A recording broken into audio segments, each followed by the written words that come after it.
This is live from the Heartland, WLUW 88.7. I'm your host today, Lisa Smith.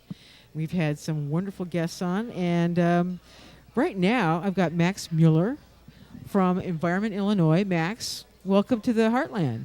Hello, thank you for having me. All right, you've been on before, but this is this is important stuff that's going on right now. I think we need you here. What is your title with Environment Illinois again? I'm the program director at Environment Illinois, and we're a statewide environmental advocacy organization. Okay. You're kind of here today because I really sort of want to explain a drama that's been playing out that's pitting Illinois against all the other Great Lakes states. I'm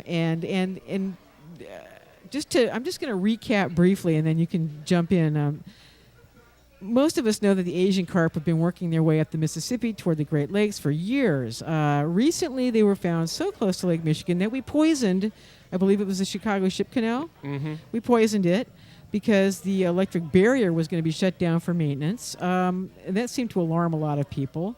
Then the state of Michigan then filed a suit asking and asked the Supreme Court to order Illinois to shut down the Chicago Ship Canal permanently. However, the Supremes declined to rule, and they said that there was, an inappropriate. That Michigan was suing the wrong entity. Mm-hmm. And then the other Great Lakes states, Minnesota, Wisconsin, New York, Ohio, and Pennsylvania, joined Michigan's demand that we shut down the ship canal. Finally, just most recently, the Obama administration stepped in and has sort of thrown $78 million into the pot, which in essence I think is a compromise, just sort of to get people to work together and try to find a way to solve the problem without losing all the jobs. So now after that brief thumbnail sketch, what's at stake here? You've got a $7 billion fishing, sport fishing industry. The commercial fishing industry is almost non-existent, really. And then you've got some shipping and barges, and they're in conflict with the sport fishing. What's really at stake here? So, what's at stake is the health of the Great Lakes ecosystem. The Great Lakes are the largest freshwater store in the entire world. They have 90% of the United States' freshwater. And their ecosystem for a long time has been challenged by a number of different factors: global warming, decreased water levels, other invasive species, toxic pollution. Asian carp are really the latest and most acute threat we have, and they're the biggest and the most obvious, really. That's right, us. and they're just profound. The threat that Asian carp pose to the lakes, it's not a small threat.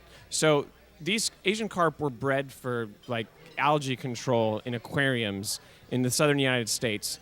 And flooding from the ponds they are bred in released them into the Mississippi River. When it flooded. When it flooded, they got yeah. out. And then they're naturally from Southeast Asia. And they've actually, it turns out they've thrived in the Mississippi River. They've been working their way upstream for 20 years. In some parts of the Illinois River, they're 90% of the biomass. They really take over.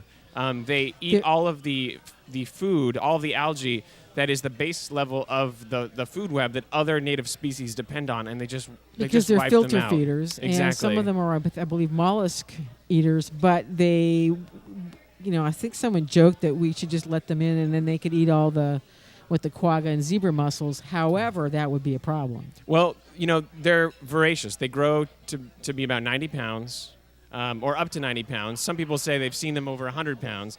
They're more than 4 feet long, and they just consume so much that they just take over. They fundamentally alter the ecosystem that they're in, and so that's the problem we face. There's they've made their way up the Mississippi through the Illinois, and in the last couple of years, the Army Corps of Engineers has constructed a carp barrier. It's like a virtual fish fence designed to stop them. That's the electric fence, right? Yeah, it creates a force field, and when fish swim into it, they feel an electric charge. It gets stronger, and they have to turn back. So the problem here, all of the things that you said in your outline, there was maintenance done to the carp barrier in November.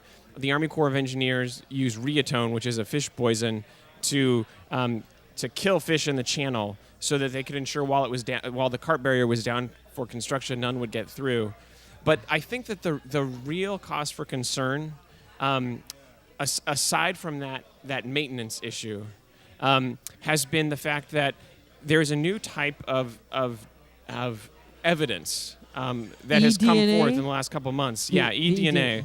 It's a technique from forensic criminology where they are sampling finding minute amounts of DNA floating in water from carp. And when so they don't have a smoking gun. They don't have an actual fish. Well, but they're finding the DNA of the fish in the water. The eDNA testing is very, very reliable. It doesn't have false detects. If it detects carp DNA, there are carp present. The question is, some people wonder, maybe it's dead carp that was used as bait by fishermen in the Great Lakes.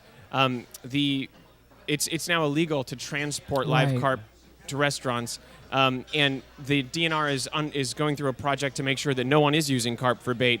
But the pattern of eDNA test results where they found carp above the electronic barrier suggests that it's not any of these other sources. It's not bait. It's not DNA stuck to barge traffic. That it actually represents real carp above the barrier on their way to the Great Lakes. And in fact, in the last couple of weeks, eDNA testing has found Asian carp in the Great Lakes. And Calumet and actually within the lakes themselves. Wow. And so the concern is that the Asian carp would reach the lakes and then be able to form a self-sustaining population, that they'd be able to reproduce and just take over. And the scientists say, here's what the scientists say. They say that the Great Lakes are the right type of ecosystem for adult Asian carp to thrive. They will love it in the open water of the Great Lakes. But I read something different. I read a study, I think it was Sea Grant, that said there's not enough plankton in the Great Lakes. But that's because the zebra mussels have filtered it all out already. Well, there isn't enough. The concern that people have, the doubt, the doubt that people have about whether carp could thrive in the Great Lakes has to do with reproduction. They like to reproduce. They like to kind of glide down slow-moving currents, like you find in big, gentle rivers. And so there's some thought that maybe they couldn't reproduce in the Great Lakes, but the Great Lakes has tributary rivers. And so if the carp are able to move through the lakes, they will find those tributaries, and they could reproduce there. There are other lakes in the world and rivers that have similar characteristics to the Great Lakes where Asian carp have taken hold. Oh, great. And the fact is, there's a high likelihood that if we achieved a significant population, that it would be able to be self-sustaining and reproduce, and then we'd have trouble. It's of course possible that wouldn't happen. We just don't know. But the risk of carp taking over and destroying the Great Lakes food web is just too great to take, and so we need to have both a permanent and short-term, near-term solution that absolutely prevents Asian carp from reaching the Great Lakes. Removes any carp that are alive between the carp barrier and the Great Lakes, and then establishes a permanent separation of the Mississippi River and Great Lakes ecosystem so that no more carp or other species like zebra Invasive mussels, species. Asian gobies, which have already used the channel, this artificial connection, to move between ecosystems so that no more invasive species can make their way into the Great Lakes.